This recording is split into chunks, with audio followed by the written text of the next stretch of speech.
Hello, everyone. Welcome to the Hardest Scrolls Badgercast, Take 2. We are back and ready to bring you original Scrolls content from some of our top players in the game today. My name is Smogan, and I will be your host this evening. Our show is absolutely packed to the brim today. We have so much to talk about. We have a discussion focusing on the changing metagame following the latest patch, how the new Scrolls on the test server may further impact things.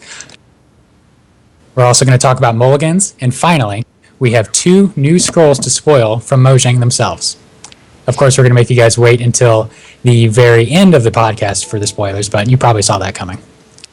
Joining me today are 3 of my guildmates from the Badger Guild. First, we are very happy to welcome back to the show De Overlord. De Overlord is one of the top Order players in the game, and I'm sure he'll have lots of thoughts on the new Order Scrolls on the test server. Welcome back to the show, De Overlord. Thank you. Also returning to the show, we have Colorplant. Colorplant is the deputy guild leader of the Badger Guild. That means he's second in command, and he's a top player on the ranked ladder. Glad to have you on board, Colorplant. I'm glad to be back. And for our third and final guest, joining us live from New York, it's NRP123. NRP is currently ranked number 1 on the ladder. He's been fighting with Blinky for that spot for a long time, and right now he has it. We're very happy to welcome you NRP, to your very first Badgercast appearance. Hello, everybody. Thank you to all 3 of you for coming on the show tonight, and a special thanks to all of our listeners for tuning in live and on YouTube. Live viewers, please feel free to ask any questions you'd like in the Twitch chat. We'll do our very best to get to them as we go. But without further ado, we've got a lot to get to, so let's go ahead and begin our discussion. We're going to start today with a discussion about how the shift in the metagame following the most recent balanced patch. As you'll recall, the major changes included Harvester being dropped to 4 health, Return to Nature targeting only a 7-tile area, and several key Order Scrolls having a significant nerf, including Focus and, help me, I'm spacing on her name, Wings Captain. So these changes really shifted things around quite a bit. So Colorplant, let's start with you. What were you playing before the patch, and what are you playing now? I was playing Decay before the patch, which obviously had probably the most hard time after the patch with the Harvester nerf and Return to Nature nerf. But my deck is still just about the same. I mean, it's now worse because Harvesters are more easily to take out and Return to Nature doesn't affect your whole board. But both of those were really better than usual before, and now they're just still good, you know? So you haven't made any changes or substitutions in your decks, you're just playing a slightly weakened version? Yeah, mainly. I mean, I wondered about taking out Return to Nature because I didn't think it would be as effective. But with since there's so much growth on the ladder right now, I just feel I really need it for those matchups. Makes sense. So to Overlord, I have the same question for you. What were you playing before the patch, and what are you playing now? Well, that was quite a patch ago. You're talking about the Focus and Wing command. That's right. Yeah. Initially, I removed the mangonels. They are still removed, sort of. And I played a bit more, how to call it. It's a bit more, it's not relied on comeback, as you cannot really do that much. So it's more on, it's a lot creature heavy, is what it is. I just So you're playing the same... Go ahead. I just have to think a bit here, because I haven't thought so much about what I've done lately. But it's more creature heavy, and it's not so relied on making comeback. I'm just trying to keep toe-to-toe with my opponent all the time. So you have to really focus on maintaining board control through the mid-game rather than relying on a late-game comeback. Yeah, exactly. And NRP, same question to you. What were you playing before the patch, and what are you playing now? So before the patch, it was really mostly, I was playing Mono Decay and Mono Order, so I thought those were the 2 most valuable decks at the time. And that was just the standard decks everybody was playing, nothing really weird in those decks. But then when the patch hit to nerfing Decay a little bit with Harvester and Return to Nature, and Order's Focus nerf, and Wings Captain, I switched to Mono Growth. I'm playing on both of my accounts right now in Ranked, because without Decay's 6 health Harvester, it's so much easier to take down, and the Return to Natures, without affecting the whole board, is very easy to play around, just space out your owls and your Sister of the Owls. So now I feel like Growth is most consistent for me to really running over their guys. I mean, I still have problems encountering decay and witch doctors and stuff, but it generally works out pretty well. Yeah, I was definitely surprised that Growth did so well following the patch. As you all know, Growth was the only faction not hit by any changes. Were the rest of you surprised that Growth came completely back? I was actually a little surprised, but I could see how it happened.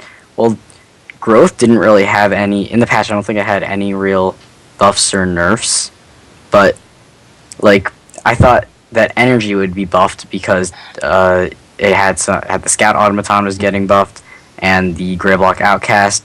So you thought that would be good, but indirectly, I think energy is actually worse now than it was before patch because since decay was nerfed, growth is much more common now, and growth absolutely destroys energy. I So I think thought it was going to be more energy. I think they gave one more health to Frostbeard that patch or something, but Oh, yeah. I don't think that Dramatic made a big change. impact. Didn't change much.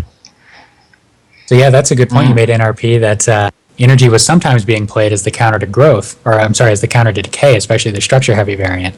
But now that growth is all over the place, you just can't play that deck because Quake's everywhere. Yep. So what about Order? Is Order viable at all anymore? At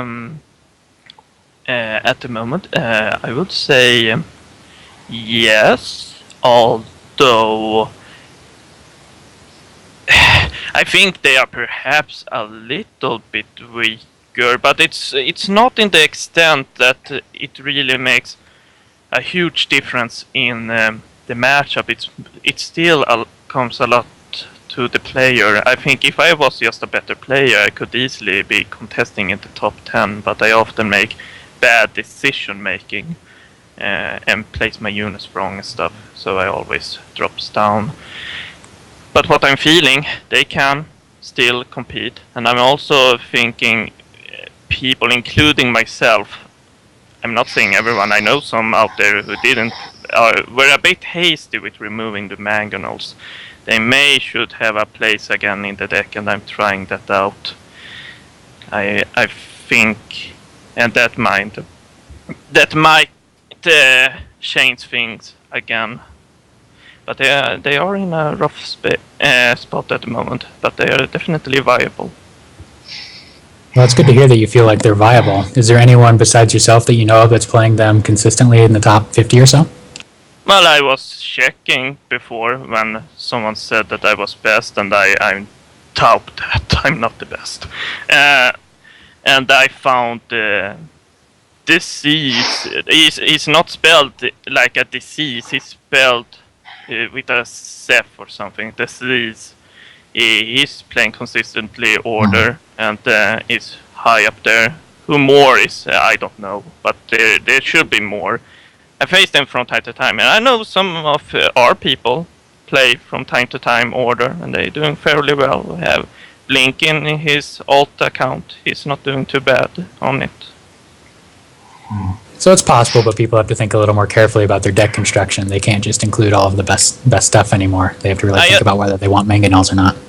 I just think that Order do not have this. I think the other faction has like this staple of this is how a structure energy looks. This is how a normal growth deck looks. There's not really this is how a Order deck should look. It's a little bit still under the experimental phase of the patch. Well, I think Order still has like those main creatures that all the decks have, like the skirmishers and like the generals and all this normal stuff in late game Order. But there's like definitely like 10 or 12 like scrolls like that are just like they're viable. They can be indexed, and it's just your choice. There's like Pothers, Decimations, Mangonels, like all that stuff. I think you can interchange with one another, and you still have a competitive deck. Like on my alt account, I just actually stopped playing Order and ranked on it. I just switched back to growth on my alt account. But like that account is like right outside the top 10, and I was exclusively playing Order to get there. Besides like the last 2 matches, so it definitely it beats it has a fair fight in like any match Order. What Yeah, other but- matchups have... Go ahead. No, I said yes. I think so too. That was all. Okay. Well, what other matchups have changed significantly since the patch? I think we're speaking about order. I think the order decks without Mangonels are doing better against the growth, so they can keep up with their unit spam and haste and aggression early. But as I've been playing Decay recently in ranked, I've only faced one order deck that I haven't been consistently able to beat, and that is order decks using Mangonels and refined strategy, actually.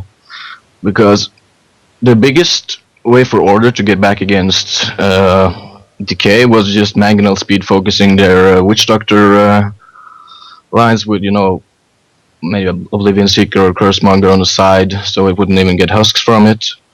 So for order, it's good to have Mangonels when you're against Decay, but against Growth, they really don't matter as much, as Growth can easily get back, and they don't often have like 4 key creatures sample up like that. They often just have like 6 rats and 2 wolves instead of, so it doesn't matter as much against Growth. It's hard. I think regarding the matchup, I often hear Order has some issues against Decay, and I guess it might be just that I run like free Potter and free Flip that I don't have it, because that's the only thing I'm seeing people don't often run. They run 3 of one of those, but not 6. And I often like having those, because then I can always switch around however I like. And that is especially important against Decay, as they like having this thing being close to something and buff the other. If it be Witch Doctor, Rot Eater, or whatever more. But I can then just remove it, and then they are heavily weakened. So that's how I often handle with the Decay. Yeah, It's interesting that Decay relies more on unit positioning almost than Order decks do nowadays. well, I was actually one of the people that was only running 3 of Flipper Pother. Like, I was just running 3 flips, and then actually the Overlord showed me his deck, and he had like the 6 moving cards like Pothers and Flips. So I tried that, and it definitely helped a lot versus Decay, because like it helped me get those like Witch Doctors open. So then it's just so much easier to just take everything down, and like that's I think Orders. That's like Order. Your unit manipulation spells for Order is like as valuable to you as like removal is for Decay and Energy, because that's how you can get the big units down, by moving them around, being able to kill them. So I try to keep hold of those, and it definitely helps a lot versus all matchups, especially with Decay.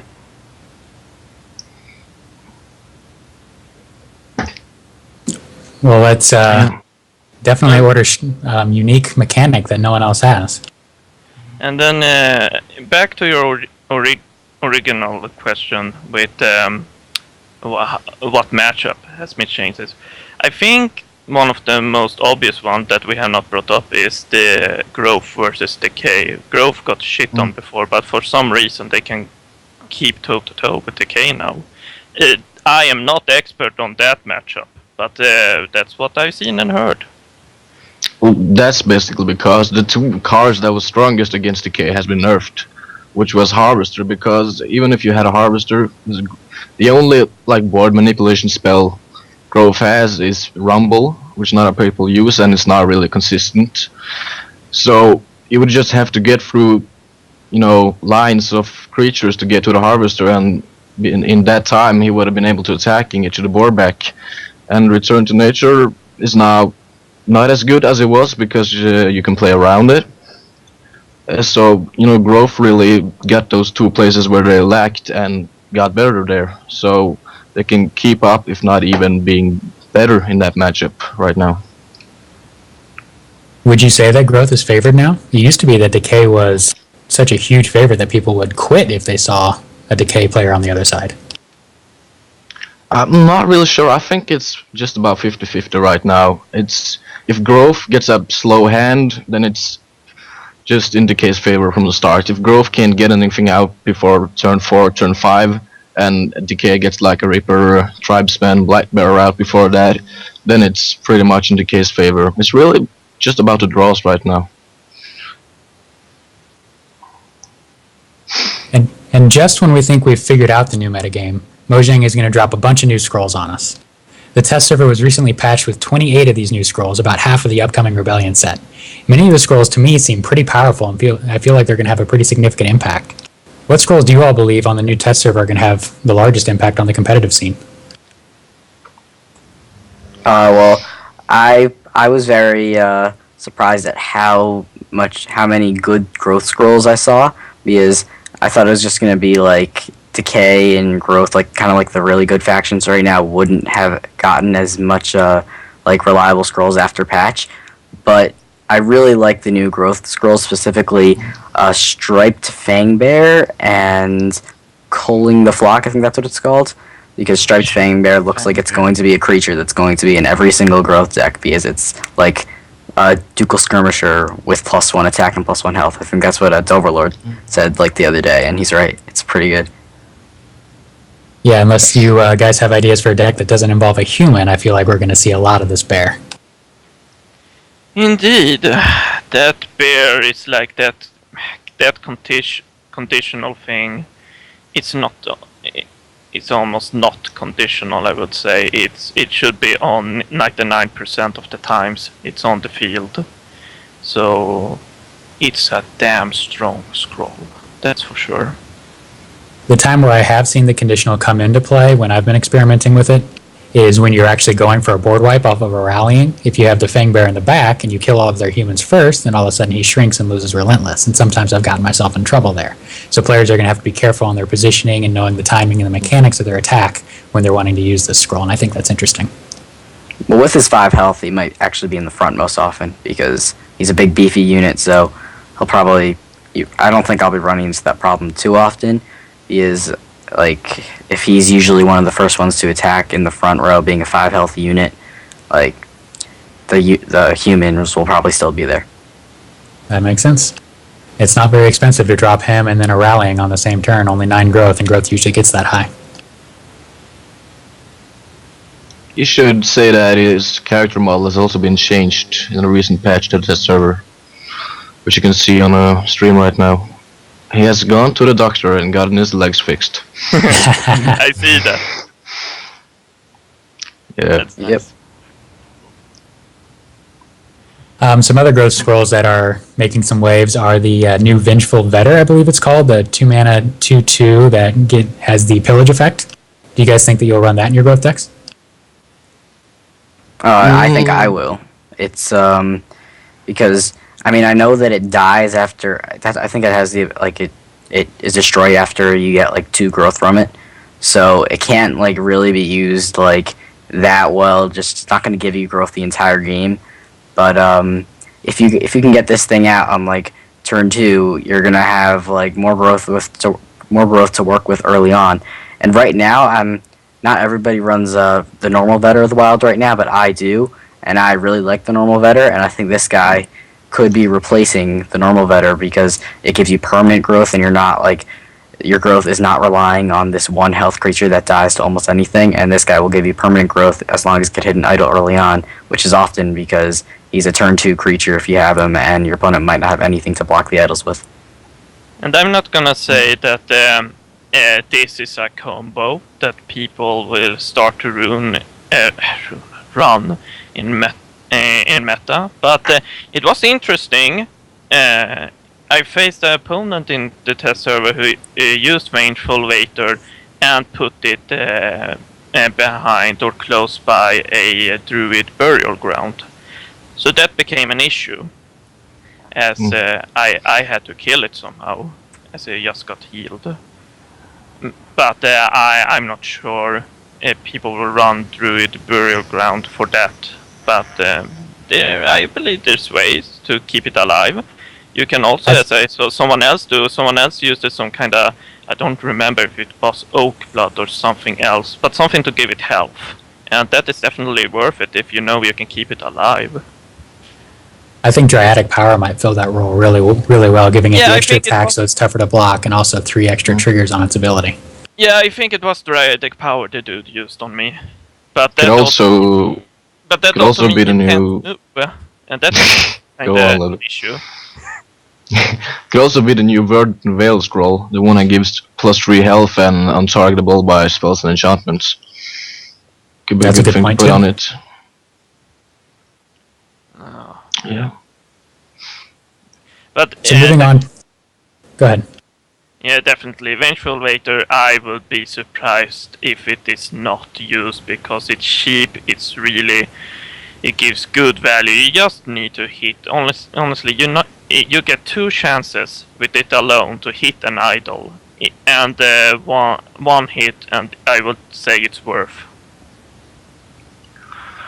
Yep. Yeah, after one hit, you get the growth, which is worth about 2 scrolls, so it's already paying for itself if it hits just once. Exactly. Culling the Flock is the other growth scroll that I'd like to highlight. I feel like this is one of the most powerful scrolls on the test server right now. In my testing, I tend to sacrifice the larger beasts and give all the smaller ones +5 attack or something ridiculous like that. Do you guys think this is going to make an impact? I do not think it is the most powerful scroll, but it is good. It is a sort of, it's like, as someone else put it, you have now 6 Crimson Bolts instead of 3. But it's not the most powerful there is. You still have to sacrifice something, but for example, if let's say you kill your Fangbear, then you get 4 more attack on all your goddamn rats and stuff. I would not be surprised if someone finds a funky build to use this in the combination of what is that called? That thing that gives Relentless to everyone. Fierce Tactics. Yeah, Fierce Tactics. I'm not sold on the ID, but I would not be surprised if people try to run that combination, because you can get some really high damage on everyone. The issue is just how do you get everyone to attack, but that's for someone else to figure out. But yeah, it's good. Now I let someone else talk about it. Yeah, I mean, it's really crazy because it can, if you have a totem out, that's +1 attack to both your rats and let's say a Great Wolf, then 1 attack will add on to the attack boost. Even with a Crimson Bull, I played Crimson Bull, which is +2 attack, then +2 attack from the Crimson Bull to the creature you sacrificed, plus his original attack. So I went out with like 8 attack rats at some point, which Makes was it easy to wipe the board. yeah, but it doesn't really make it easy since rats are not relentless. So Fierce Tactics might not be a bad idea, but then you would have to struggle with having all the units you need to attack at once, and when you gotta put Rallying in there plus Crimson Bull plus Culling the Flock, it's gonna be too much. Put Fierce Tactics in as well.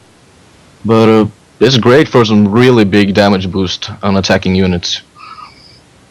Yeah, it could be really good early on. It's only 2 cost. I could see games getting very short for growth. It won't have to wait until it fills the board with rats and then God Hands. It could just like do a Crimson Bull Culling the Flock early on, then have a bunch of like 6 attack things and quickly shoot down those idols. So this thing you'll have to watch out for, and it could be pretty hard to predict because it just takes into account the attack of the sacrificed unit. So there's a lot of ways that the user can manipulate that without the opponent anticipating it. So I definitely think this is going to be a good card. I'll be interested to see what you guys come up with once this finally makes it to the live server. Energy also had a bunch of new cards come out on the test server that I think are really interesting. Power Trip is the one that I'm most excited about. What do you guys think about this one?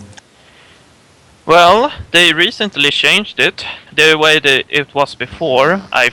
The main idea with the card is it's quite good. I like it, and the way it was before, it might have been a bit too strong. The way it is now, I have not really tested it around. It is not too strong now. That I would say for sure. But is it as favorable as it was before? I think so. People will still run it. It has many uses, but this is such a economy reliant scroll. Like this is what is it? Resource management is the word I'm looking for. This is such a resource management scroll that I think it's better for an energy expert to talk about this in how much.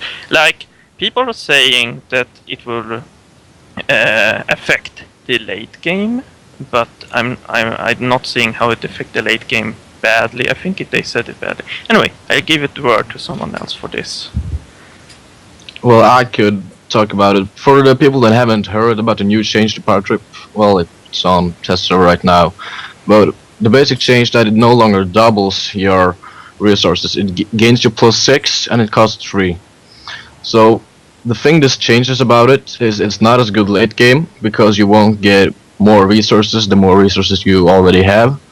But it's better early game actually, because if you play this at 3, you can get a 6 cost unit out at round 3, which will of course cost you 2 scrolls and not give you a scroll because it's not over 9. But getting a kind of automaton out or like 2 forages out at round 3 can be a really good thing either way. So right now, after the change, it's much better early game. It's just about the same mid game when you're at 6 resources because it's gonna give you 9, which is the same it used to be. And the more late game you get, it's just gonna be kind of useless. It's gonna be a free scroll though, because you get 1 scroll from it and just 3 more resources. So I would still run it in just about every energy deck. It's still very good. Yeah, I don't see the reason. I'm sorry, if there's ever a combo deck that wins quickly, it'll probably feature Power Trip. Go ahead. Or I was just gonna say, your opponent will have to watch out for turn 3 Thunder Surges and stuff like that, and it will definitely. And you're always playing this late game. I think the reason the draw a card thing when you have more than 8 resources or 9 now. 9. When you draw a card, it just replaces itself. So I don't see the reason why there wouldn't be like 3 of this in every energy deck, because it's just going to give you more resources to play with that turn, which will let you come back in games, fill your board up faster, and really make like multiple normal turns in one, which can put you ahead of your opponent. So I really like this card. Well, about the same logic there, you could argue with when it comes to card and such, with Kabonk and people, and not everyone is running Kabonk, but this does way more than Kabonk. But just saying there. Anyway, I have a question regarding the change.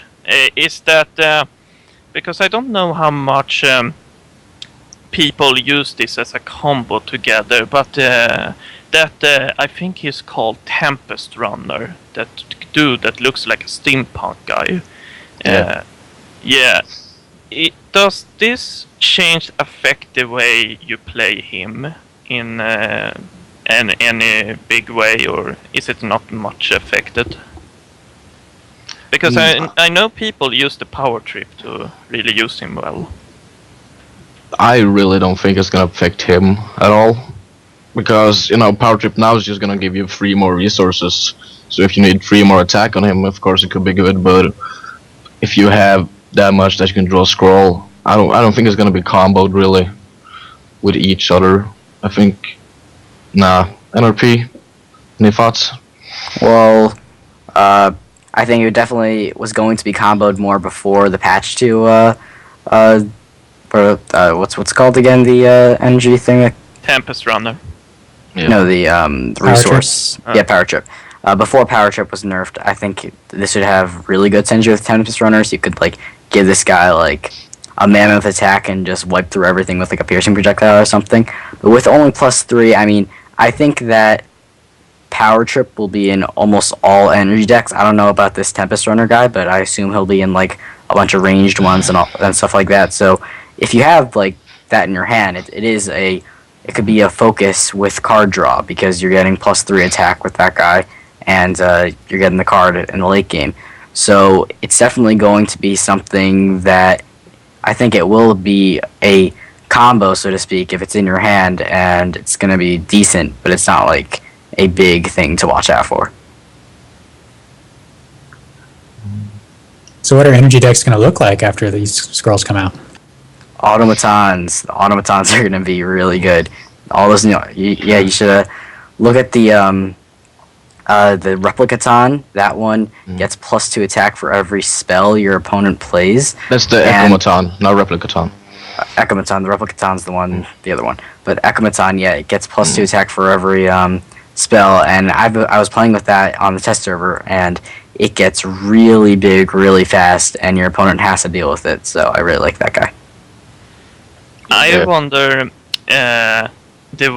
the way it looks like right now for energy, and we have even more scrolls coming.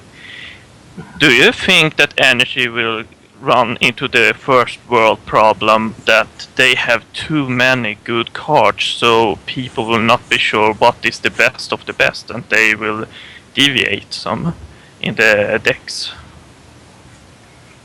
Well, that'd be best case scenario. I'd love to see that.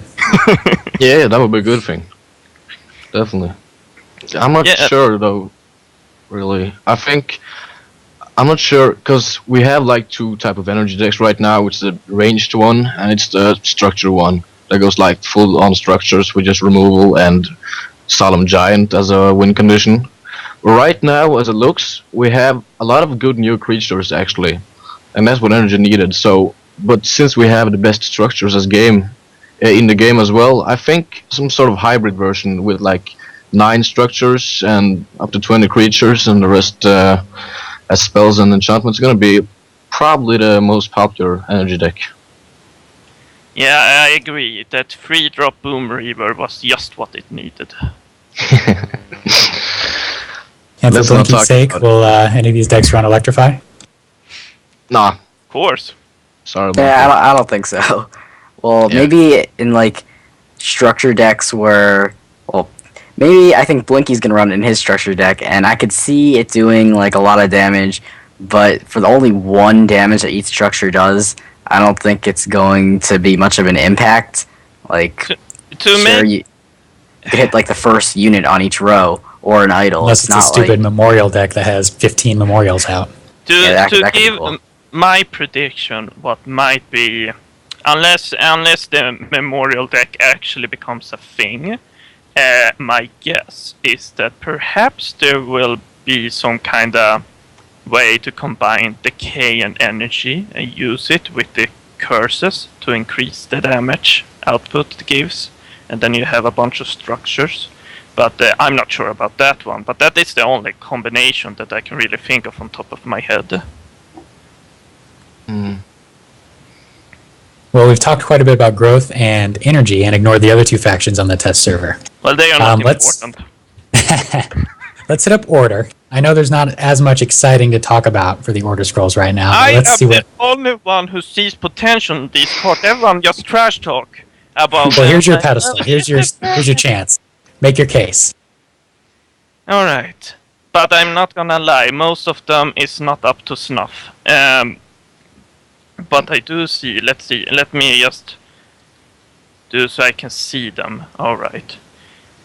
Okay, this is what we have. First of all, this is the one of the major thing I like to point out. Soldier Bond is actually really good and has some great potential. I don't know why people look down on it. I think it will be quite played. Especially on Waking Stones, it's extremely effective on Waking Stone. With the combination of Soldier Bond on a Waking Stone, you have a good defense, and 2, a good offense. It's a combination, and if they do not want to attack it, well, then you just have a free row for yourself that you're controlling. So let's start with that. What are your thoughts on Soldier Bond? I see great potential in it. I personally think Soldier's Bond is the best order scroll that came with the pack. I don't like any of the creatures. I like Gallant Defender a little bit. As in she's mediocre, as in I don't hate her. But Soldier's Bond is something I would definitely play in an order deck. And with the combo you came up with Waking Stones, it's even better. I disagree with you guys. I do not like Soldier's Bond. It just when I see the scroll, I mean, yes, you can put it on like your frontline creature, like Kabonkit, get like a lot of Blessing of Haste, but for 2 costs, just that enchantment seems kind of underwhelming. There might be something in it that I'm just really not seeing, and it might be like the next best card. But I actually am surprised why many people have been disliking Wing Spear, and I actually like it. It's the 2/2/2 creature with Spiky 2, and it has Dominion Spiky 4, and I most people are saying that this thing is going to be pretty bad with the only 2 health, but I see it as it is going to be better than Royal Spearman, and Royal Spearman is in most order decks, and this guy is going to be better because with 1 less health, it has the chance of becoming a Specky 4 guy, which will destroy almost any like unit attacking it, which is going to be huge versus like factions like Growth and stuff like that. Well, regarding me, I want to like it, and I have tried it. The issue is that the 2 health actually makes quite a difference. And indeed, if it gets 4 spiky, then yes, it's really good. But you need to take down a idol for that. The way order is right now on the test server, and we're only halfway, so let's see the other half. But the way it is, it's very defensive. You do not get an idol very quick. And because it is so defensive, you do not want something with 2 health who is protecting your general. That is not what I want. I want something that can take a punch and not deal just to, well, I lost my general, but hey, I did 2 damage on that Great Wolf. No, I don't care about that. I want my general alive, and whatever more it's may it be Vanguard or Skirmisher or whatever. So, I think if you could still play Tempo Order, it would have a great place, because Tempo Order can take Idol quite fast, and it is quite cheap, and become strong, which is something Tempo Order needs. They need something stronger in the late game, as they want to win early, but sometimes they get to the late game, so when they have units like this that become stronger over time, it is great for them. But right now, I don't get Tempo Order to really work. So that is where I think it belongs. It does not really belong in a normal late game order deck. That is my feelings about it. Well, either way, I think we're going to see the most exciting Order Scrolls in the second half of Rebellion. I don't believe there were any rares released on this patch, so we'll just have to wait and see what the rest of the cards do for us. But what about Decay, the last faction that we haven't talked about? I know that the headliner for Decay was, what's that witch called? The Mystic? Baleful Witch. Baleful Witch. I love Baleful Witch. What do you guys think? Alright. Well, I'm not sure if you noticed it was nerfed just recently. Now it used to deal 1 damage to all the cursed units on the field when it comes onto play, but now it just deals as much damage as the number as what curse the unit has. So if a unit has curse 2 and this thing comes into play, that unit will take 2 damage, not the 3 damage it took before.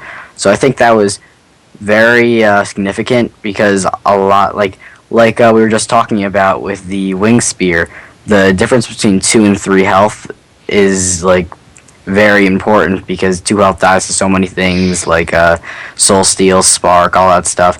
So I mean, if you can get like a Bloodline Taint down and maybe a Cluster Hex and then play the Baleful Witch, it can be very strong. But I'm not sold on it as much as everybody just yet, seeing as it's only a 2/2/2 creature for 3. It is a human, so that's nice for Witch Doctor.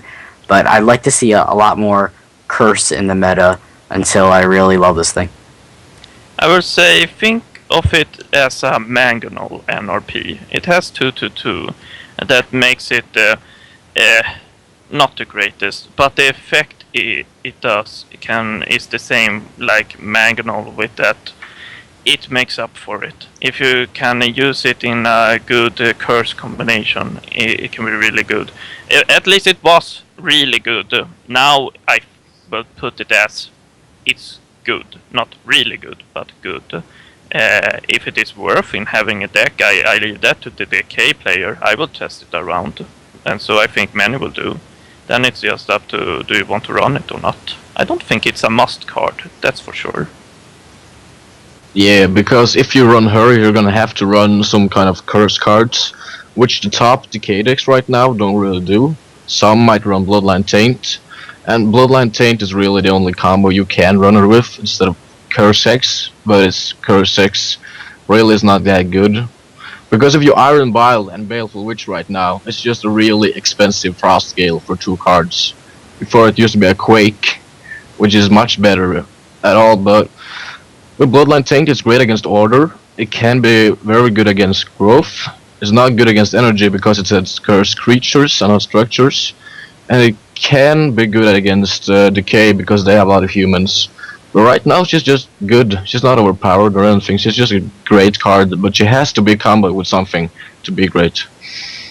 I think we'll see multiple Decay decks come out of this. One that's the more traditional one, and one that focuses more on Curse and Poison that tries to take advantage of the Witch. Yeah. Probably. Any other Decay Scrolls you guys are excited about? I think that, like you just said, that you'll think there'll be like 2 Decay decks, but I think that an Undead deck could become a thing with this new Blade Husk. Specifically, I like these 2 new cards, Blade Husk and Boghound. They both have the Dominion effect, and the Dominion effect for the Blade Husk gives it Relentless, the Boghound gets +2 attack. So this will put emphasis on Decay, destroying an idol in the early game, which I think happens very often already because Decay, you probably know, has one of the greatest like curves, so you're easily able to get like Rod Eaters, Rippers out early, so you'll be hitting those idols hard early on, and then for the rest of the game you could have like a Relentless Blade Husk or a 4/2/3 for 2 creature, a Boghound. They could just play out there, so I think those 2 cards at only 2 resources are going to be pretty common. I'm not entirely sold on Blade Husk, but I definitely think Boghound will be something people run. If they remove the Darkling or Ripper, I don't know, that's up to one and each own, but it's probably gonna be a solid card that is in every deck. I would not run Boghound. Really. I Well, don't think get out of his here. I don't think his +2 attack is gonna make him, because he doesn't have synergy with anything in Decay at all. He's just a hound. He's not a human. He's not undead. He's not a beast. And as a 2-drop, he's decent. He's a gun automaton, or well, more like a Kinfolk Ranger. And I have seen people running Kinfolk Ranger in like aggro growth decks, but in a Decay deck, I don't think it fits very well. Really. But it doesn't matter what subtype it has really in how it fits. It just needs to die and it has synergy. Okay, human has for the husk thing, but it's a solid 2-drop on its own, and when you get the Dominion effect, it becomes a really strong 2-drop. So, like, why would you not want to have it in the deck? Because there are better 2-drops right now. Much better. I mean, Tribesman is at 4 health, which is much better defense. And, well, I really mostly need defense in Decay to get to the late game, because Decay does way better mid game and late game. And he's not gonna help with that. And I really like Darklings when I find myself in that position where the enemy has 2 health left on a idol that I can't get through. I just have to, wait and sack for Darkling. And with the curve I have right now on my Decay deck, and the curve I think fits the best, I don't think 3 2-drops is gonna be a good thing. It's just my opinion, though.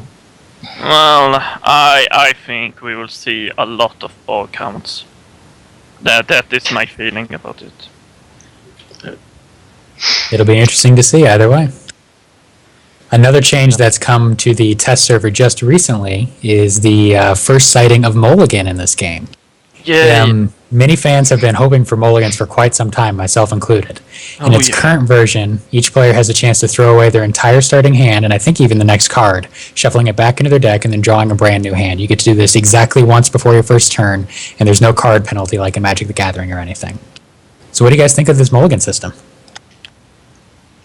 I think it's fair, and maybe it's not too exciting, but in exciting how there's different kinds of mulligans, and this is like the most simplest of the one. But I like it. It's fine. It's fair, and I like the way they approach it, because now you do mulligan when you feel you have a shitty hand. You don't do mulligan because you want to improve your hand, and that is good. because we will always probably have some issues with some factions has better early game than others, and that would become a problem if you could improve your starting hand rather than remove the shitty one. So I think it's good. It's just what I need. Sometimes you just get those really bad starting hand, and that's why you need this. You don't need to make sure you always have a really solid starting hand. That's not what it should be there for, and it's not now. Does Yeah, it I prevent agree. you from having multiple Imperial resources in your first hand?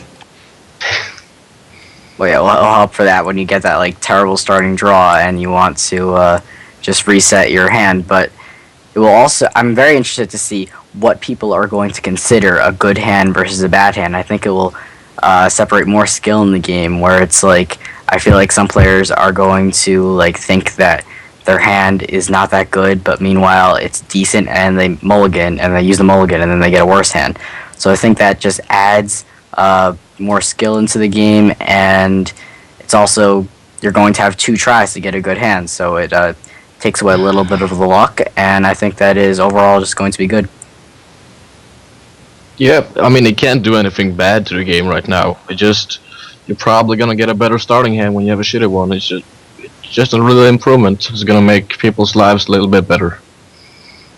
And by the way, I'm sure I can see this now. I'm sure I will see it on Reddit and all stuff. People complaining how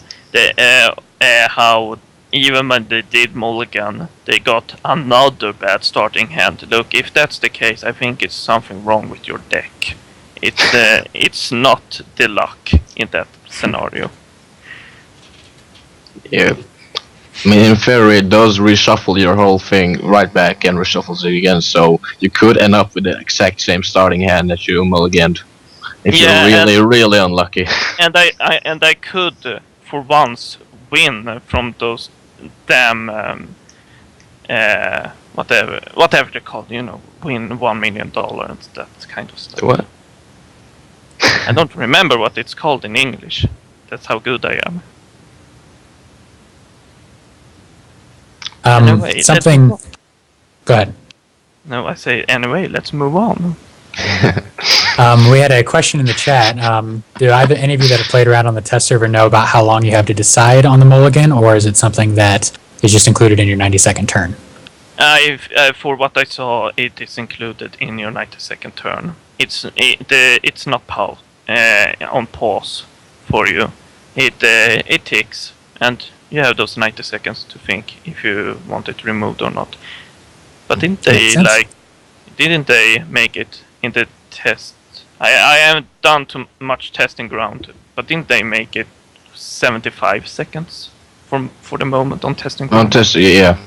Yeah. Yeah. So you have 75 to think about it. Most of the time, you don't want to spend 75 seconds on the first turn anyway, so I think that's just fine. Yeah.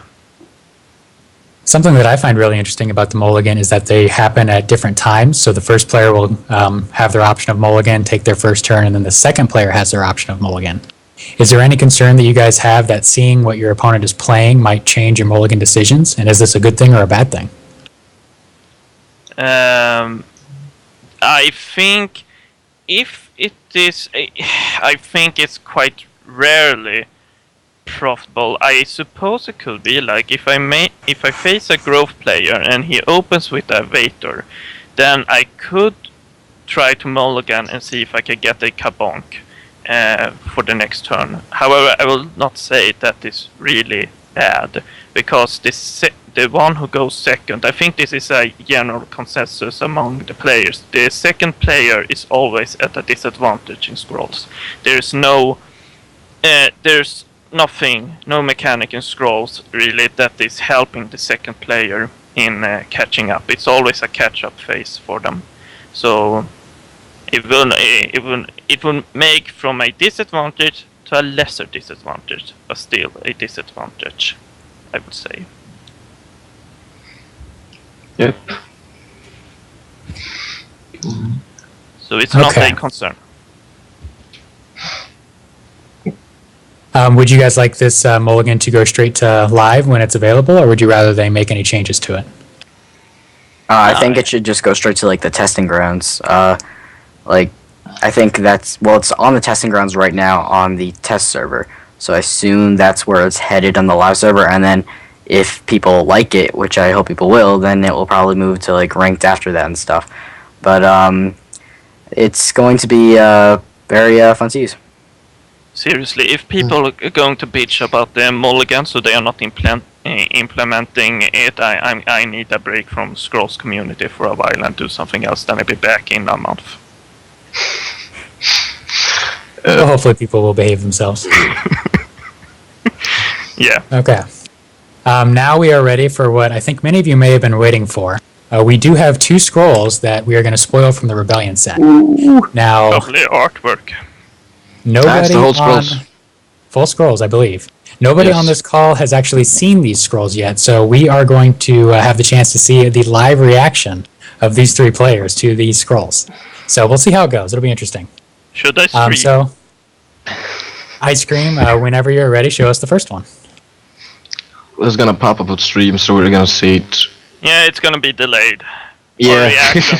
It's like Yeah. it's gonna be on screen. We are just there. Sorry. That was not Yeah. my plan, And was then it? Right, so Alright. I have not seen it on the stream yet. Whoa, we I should- see. Whoa, that's cool. should have had pictures, you know. I'm not Ash seeing Runner. it yet. Ash Runner. Yeah. Is Can you this guys like see it? Ashbringer from Yeah. Warcraft? Come on. I Uh, want All right, so You we don't have see a it? 1-cost human tribesman that is a 1 attack, 2 health, 2 countdown, piercing, ranged. So it's like a build a creature. Small to begin with, but has lots of potential. Yeah, It's this like- is. Ooh. the dude on the hex looks a Russian, and the artwork looks like some kind of Frenchman. What is this? Well, I don't know about that. That's my feeling. Anyway, okay, let's see. This guy looks like a better Dust Runner to me because, well, I mean, Dust Runner can kill anything with 3 health, so that's plus, but it has the same 1/2/2 for 1, but the piercing means, like, it's another thing to put your Machinated on, and Yes. I think he'll be something that's going to be in range decks. You can plop him down with a Bombard and a Machinator sewing and really surprise your opponent, so I think this guy is actually going to be pretty good. Well, Yeah, he's basically machinated and desperation fodder. That's what you're gonna use him for. Is he better than Gravelock Raider? Yeah. He doesn't die to spiky, so I will definitely say this guy is solid. If energies feel like they want a 1-drop, they will definitely choose him. I don't see why they would choose anything else. So he only have good things on him, I would say. yeah. Well, cool. I'm excited about this guy. I think he'll be an interesting decision, especially in Bombard decks. See if they want to add him and tack on some Desperation right before the Bombard. Yeah. Mhm. All right, Ice Cream. I think Yeah. we are ready for scroll number 2, if you will, please. Yeah. Which we're gonna be commentating like 30 seconds after it comes on stream. Oh, where is it? Reversal, 1 order. Oh, I can't even see what it does, though. I can't really read it. Yeah, I can't quite read it. It says spell : displacement at the top. Do all spells have a subtype, or is this the first one of that we're seeing? I can still not see it on the stream, so I don't know really. There we have it. Yeah, there's Oh. that artwork we've seen for a really Yeah. long time. It's finally in. Now I can read it. It says, Ooh. the description says front and back units of target row switch places. Interesting. So, So another flip effect. Yeah. For only 1 cost, I think this is going to be pretty good. You could flip the opponent's wing shield and their really important guy they're hiding in the back and just kill him. So for 1 cost, I think this is going to be pretty good. Oh, I thought it was just your own creatures, but if it's Yeah. both, that's crazy. It doesn't that is matter, really so It's good. probably both. It's probably both. That is You yeah, can do some really clever one maneuvers cost? with that. really. I mean, that is good. And Well- why do I recognize the art for this? Was this art? It's been on scrolls.com. as alright. I said, it's been So the fast. artwork's been there for a long Yeah, time. I right. thought it would be for Soldier Bond, but apparently not. Anyway, I guess I'm I would actually say because I want to comment as I see you getting hyped for this thing. I don't think it's really that awesome. Oh, It's Come it on, like, man. but it's good. I'm not saying it's bad. It's good, but really, if I want to get, if I want to, often, let's say I'm in that scenario, I want to get the guy from the back. I can often use Potter to just remove, because they're often in a row, so it's 100% chance that he will go up or down, and I will be able to attack him.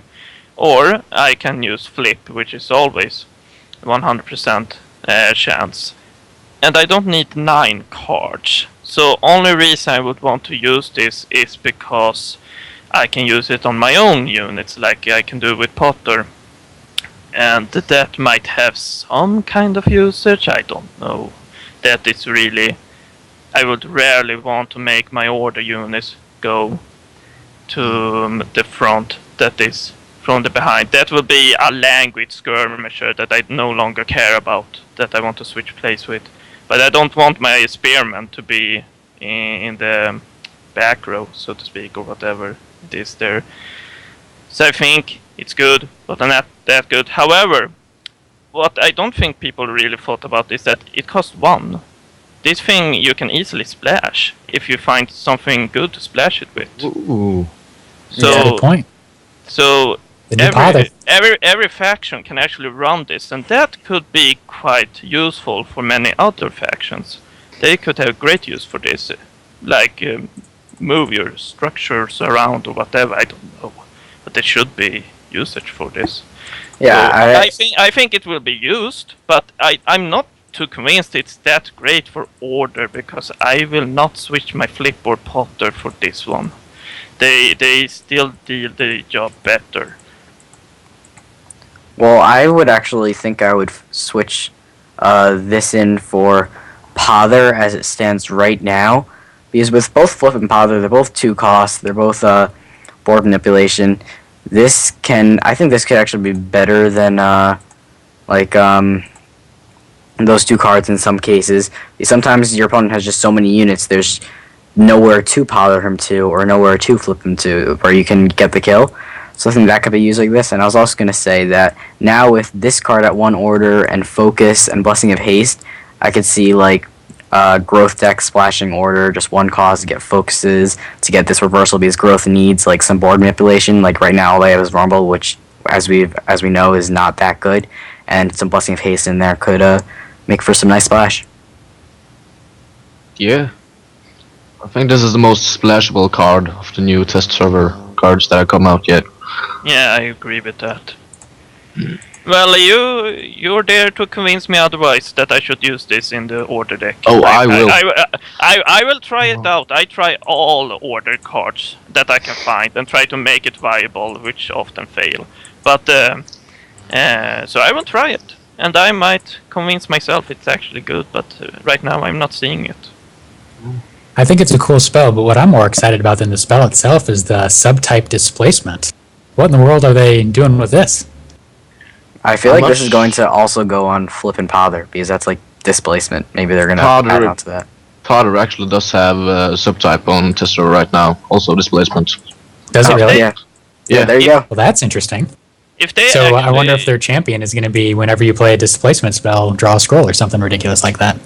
if they start to do things like this, I don't know, this totem makes it so you can no longer use displacement spells on the field, and now that would be a cool mechanic. I feel I like the idea of making. I like the idea of making enchantments and spells they're giving their own subtypes and mix around with it. I don't think we should have this like as a certainty that all spells will have subtypes just yet. We haven't not gotten any confirmation on that at all. So don't get too hyped in case it's not really a thing. Too late, I'm hyped. Well, transposition and it scared redeploy. me. Flip, Pother, transposition, and redeploy all have displacement. So Ooh. that's all on the test server, and I just checked, just search type displacement, and now with that card that we just saw reversal, that's 5 spells that have displacement. So I think they'll be maybe making more spells have subtypes. That is Wow. probably a thing. Well, please dig around and see if there's any other spells on the test server that have subtypes. I'm super interested in this. I'm looking. I Final don't see thoughts any on other these two ones. cards before I move on? Well, both really good, I think. I don't think both are a must-have at all. I think Reversals is gonna be pretty good and might even be splashed in some top decks. But that Ash Runner, I think, is gonna find its place in some decks, mostly Machinated Fodder, Desperation, used with big enchantments. Both not really too exciting, but really good, both of them. Well, cool. And they're both commons, I believe. So I think they're both pretty clever design for simple commons that do their job, fit their niche very well, and are a lot of fun. Yeah. Okay. Well, that is our show for today. We've gone about an hour. Before you all leave, I have some plugs for you. First, I want to plug our own stream, the stream you're on right now, twitch.tv/The Badger Guild. What we have on this stream, and we're getting better at using it more frequently, is tournament streaming. We have the podcast. We have our guildmates regularly using it to stream ranked and judgment play and things like that. So give us a follow. Check us out. We have some pretty good content coming on. Of course, I'd like to also plug our Heart of Scrolls YouTube channel. That's where the Heart of Scrolls podcasts land. So you can see them as well as the older Heart of Scrolls as well. So you can see the past broadcasts. Some of our members also have some Twitch streams. Ice Cream has a Twitch. Blinky has a Twitch that's on the Owl stream. Our new member Cantor has a Twitch. I think his name is Trusty Fish or something like that. Can anyone confirm for me? Yes. Yeah, it's him. Yeah, he plays quite a bit of Judgment in the evenings in America. So that's fun to watch when you're settling down for bed. I'd also like to throw a shout out to the Braggin' Ball tomorrow. It is at 16:30 GMT. If you are in a guild, make sure your guild is involved in it. It's going to be a lot of fun. If you're not in a guild or if you are not planning on playing, it's still a lot of fun to watch. So hop on Scrolls tomorrow at about 16:30 GMT, go to spectate mode, and find the most spectated games, and I bet those are going to be the tournament games. There's always a fun community around those games. It's fun to watch. And then the next tournament coming up is the ESL on Sunday. That gets started. What time does that get started? You guys know better than I. 18 CET. So 12 o'clock. CET? 12 o'clock Yeah. EST. Okay, so 12 o'clock in America, 1800 in Europe. Yeah. Whether you are a champion or just getting started, give it a shot. Join in. It's a lot of fun. Get your first taste of tournament action. We usually have 20 to 30 people show up and play, and probably double or triple that watching at any given time. So that's all sorts of fun. Any other shout-outs or plugs you guys want to throw in before we wrap it up? Yeah, I'd like to say And I'm hearing that 17:30 GMT for... Exactly. I like to make a shout out to Gallant Defender. She's not mediocre, she's strong, and you'll see her a lot. All right. Well, special thanks to our three guests, Overlord, Colorplan, and NRP, for coming on and giving us an hour of their time. We really appreciate you guys and your insight on all these things. Special thanks to Ice Cream for hosting the podcast and handling all the technical stuff. He's also the new mod of the Scrolls subreddit. So if you have any questions or ideas for the subreddit, he's a good guy to talk to. He can see if he can help you out. Also, I'd like to give a special thanks to Blinky for being involved in getting us access to the spoilers and for helping on the technical side as well. And then, of course, to Mojang for giving us the spoilers. It's really exciting. This is the first podcast that I've hosted that's had spoilers, so that's all sorts of fun for me. And, of course, thanks to Mojang for making such a wonderful game and for all their hard work on the new Rebellion set. I'm very excited about it. And, of course, most of all, thank you to our listeners on Twitch and our viewers on YouTube. We would be nothing without you. We'd be just a bunch of people talking in an empty room, and nobody likes that. So that is all I have. That's everything for me. Everyone go on out and go play some Scrolls. Yeah, also, first of all, thanks to Smogan for hosting the show and Yeah. scripting it all and being an awesome person. And looking so handsome you on guys. that picture. Yeah. Such a handsome It's all for man. you. I'm here Did for you. anybody even comment on that? That's just a picture of Smogan, in case you thought it was like he was talking. It's Yeah. not Oh, no, I even hold him. completely still for this. It's I have my someone game else. face on. We have gotten surprisingly little questions about the horse, actually. It just Yeah. points me. It's not a horse, it's a badger. Like that bear, it's also a badger. Everything's a badger. Indeed, Just everything one. cool is a badger.